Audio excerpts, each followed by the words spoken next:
A bag contains 4 red and 4 black balls. Another bag contains 2 red and 6 black balls.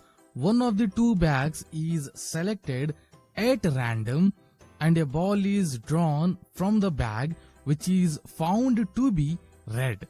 Find the probability that the ball is drawn from the first bag. Okay, so इस problem को थोड़ा हम समझेंगे. इस problem में क्या है. So first observe किए, यहाँ पर क्या है, एक बैग है. उस बैग के अंदर आपको 4 रेड बॉल और 4 ब्लैक बॉल्स दिए गए हैं. सो फर्स्ट बैग में 4 रेड बॉल्स हैं और 4 ब्लैक बॉल्स हैं. इसी तरह और एक बैग है, उसको बैग नंबर 2 कहेंगे, first bag, and this is our second bag. So in this second bag there are 2 red and 6 black balls. So second bag में 2 रेड बॉल्स हैं और टोटली 6 ब्लैक बॉल्स हैं. ओके, अब इसके बाद क्या कहा जा रहा है, one of the 2 bags is selected at random. आप इन दोनों बैग्स में से कोई भी एक बैग को फर्स्ट सेलेक्ट करेंगे and a ball is drawn from the bag. और इसके बाद एक बॉल को आप बाहर निकालेंगे and which is found to be red. जो बॉल आप बाहर निकाल रहे हैं वो क्या है, रेड ही निकलेगा. So find the probability that the ball is drawn from the first bag. यानी यहाँ पर सिंपली क्या पूछा गया है, फर्स्ट बैग की रिवर्स प्रोबेबिलिटी पूछी गई है बाय यूजिंग बेस थ्योरम. सो बहुत ही सिंपल स्टोरी है. यहाँ पर क्या है, फर्स्ट बैग के अंदर 4 रेड बॉल है और 4 ब्लैक बॉल्स हैं. सो सेकेंड बैग है, सेकेंड बैग के अंदर सिंपली यहाँ पर क्या है, 2 रेड बॉल्स हैं और 6 ब्लैक बॉल्स हैं. आपको रैंडमली, सो अब यहाँ पर क्या हो जाएगा, पहला इवेंट इवन 1.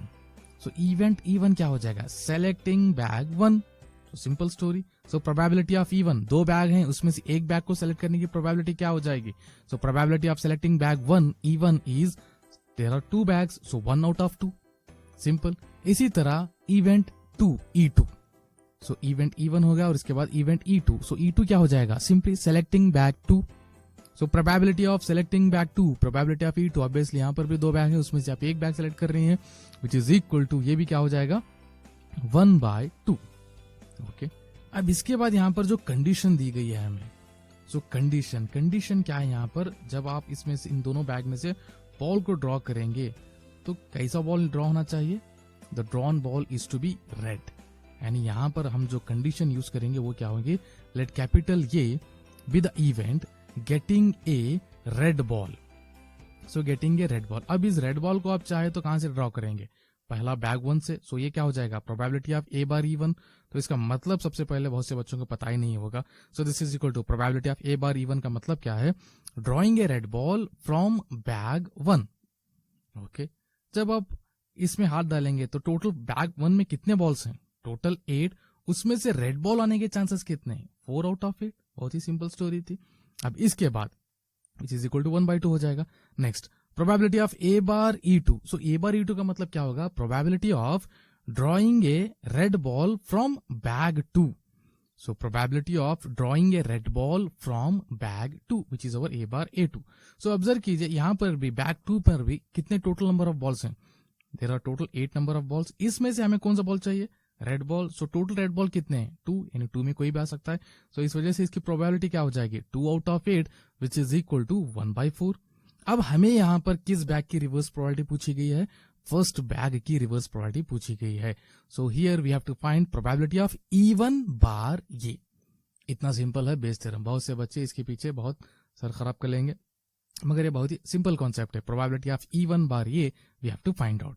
सो अब हम यहाँ पर लिखते चले जाएंगे probability of E one E2 E bar E2 and we have to find probability of E one bar ये.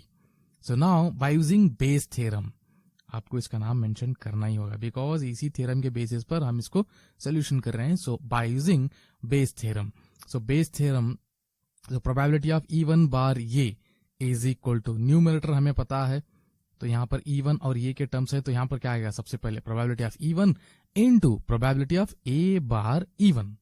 Next, whole divide by summation. तो समेशन जितने भी इवेंट्स हैं उन सबका सम. तो यहाँ पर क्या होगा, सबसे पहले इवन से शुरू करेंगे. सो probability of even into probability of A bar even plus probability of E2 into probability of A bar E2.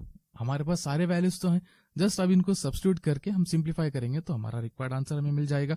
So now this is equal to, so probability of E one bar E is equal to, so सबसे पहले probability of E1, so probability of E1 value तो हमें पता है, equal to क्या हो जाएगी 1/2 into probability of A bar E1 is also equal to 1/2 whole divided by, again probability of E1 is 1/2 into probability of A bar E1, which is also equal to 1/2 into 1/2.